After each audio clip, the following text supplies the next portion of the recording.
ମୁଁ ଶ୍ରୀ ସାଇ ଚ୍ୟାନେଲରୁ କହୁଛି। ମୁଁ ଆଜି ଆପଣଙ୍କୁ ଭଗବାନ ଶ୍ରୀ ସତ୍ୟସାଇ ବାବାଙ୍କ ବିଷୟରେ ବୁଝାଇବି। ଭଗବାନ ଶ୍ରୀ ସତ୍ୟସାଇ ବାବା କେତେ କରୁଣାମୟୀ ଥିଲେ।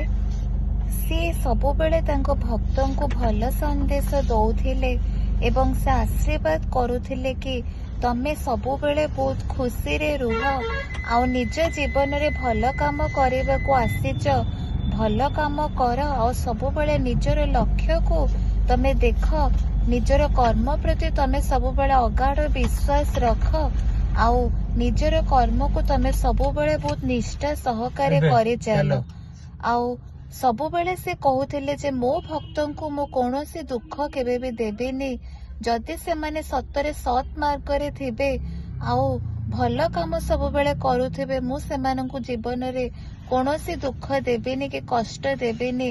ମୁଁ ସବୁବେଳେ ତମ ସାଙ୍ଗରେ ଅଛି, ଆଉ ସବୁବେଳେ ମୁଁ ତମକୁ ମହତ୍ ଉଦ୍ଦେଶ୍ୟ ନେଇକି ସବୁବେଳେ କହୁଛି ତମେ ତମ କାମ କରିଚାଲ, ଆଉ ସବୁବେଳେ ନିଷ୍ଠା ସହକାରେ ତମ କାମ କର। ସବୁବେଳେ ତମର କାମ ପ୍ରତି ସେ ଇଚ୍ଛା ଥିବା ଦରକାର, ଆଉ ତମେ ନିଜେ ବି ସେଥିପାଇଁ ସତର୍କ ଥିବା ଦରକାର। ସେ ସବୁବେଳେ କହୁଥିଲେ ଯେ ଯଦି ତମେ ସତ୍ ମାର୍ଗରେ ଅଛ, ତମେ ଭଲ କାମ କରୁଛ, ମୁଁ ତମକୁ କେବେ ବି କଷ୍ଟ ଦେବିନି, କୌଣସି ଦୁଃଖ ଦେବିନି। ମୁଁ ସବୁବେଳେ ତମ ସାଙ୍ଗରେ ଅଛି, ଆଉ ତମକୁ ମୁଁ ଭଲ ରାସ୍ତା ଦେଖାଇବି। ତମେ ଜୀବନରେ ଭଲ କାମ କରିବାକୁ ଆସିଛ, ତମେ ସେଥିପାଇଁ ସବୁବେଳେ ଭଲ କାମ କରିବ, ଆଉ ତମେ ସବୁବେଳେ ନିଶ୍ଚିନ୍ତ ତମେ ସଫଳତା ପ୍ରାପ୍ତ କରିବ।